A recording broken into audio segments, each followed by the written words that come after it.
কলকাতায় ফ্ল্যাশব্যাক শিরোনামের সিনেমায় অভিনয় করছেন চিত্রনায়িকা শবনম বুবলী।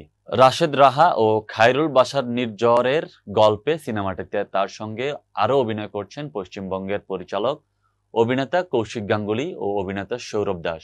খায়রুল বাশার নির্ঝরের চিত্রনাট্য ও সংলাপে থ্রিলারধর্মী সিনেমাটির ফার্স্ট লুক মুক্তি পায় গত মাসে। এবার প্রকাশ্যে এসেছে সিনেমাটির ট্রিজার। শনিবার বিকেলে কলকাতায় আয়োজিত এক অনুষ্ঠানে সিনেমার ট্রেজার প্রকাশ হয়। ৪৪ সেকেন্ডের টিজারে সৌরভ বুবলী ছাড়াও দেখা গেছে অভিনেতা কৌশিক গাঙ্গুলি ও রজতাভ দত্তকে। এখন সিনেমায় আসলেই মানুষ প্রশংসার চেয়ে সমালোচনা বেশি করে, তা নিয়ে মোটেই বিচলিত নন বুবলী। এই অভিনেত্রী বলেন, ২০২৪ সালে এসে আমরা খুব অস্থির হয়ে গেছি। সত্যিকার অর্থে এটা বলতে কোনো দ্বিধা নেই।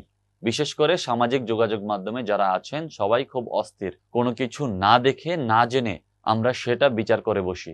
ভালো বিষয়গুলো বাদ দিয়ে খারাপটা নিয়ে আমরা বেশি ব্যস্ত। আমি মনে করি এই জায়গা থেকে আমাদের বের হয়ে আসা উচিত। ছবিটির শুটিং হয়েছে পশ্চিমবঙ্গের লাভা, লোলেগাঁও ও সিকিমের বিভিন্ন অঞ্চলে। আগামী মে মাসে ছবিটি ঢাকা, কলকাতা সহ বিশ্বের বিভিন্ন দেশে মুক্তি পাওয়ার কথা। ছবিটির চিত্রনাট্য লিখেছেন বাংলাদেশের খায়রুল বাশার নির্ঝর। কণ্ঠ দিয়েছেন ইমন চক্রবর্তী, সিদ্ধার্থ ও অমিতাভ ব্যানার্জি। সঙ্গীত পরিচালনা করেছেন সুরজিৎ চট্টোপাধ্যায়। প্রযোজনা করেছেন কলকাতার নারায়ণ চ্যাটার্জি ও বাংলাদেশের কাজী জাফরিন।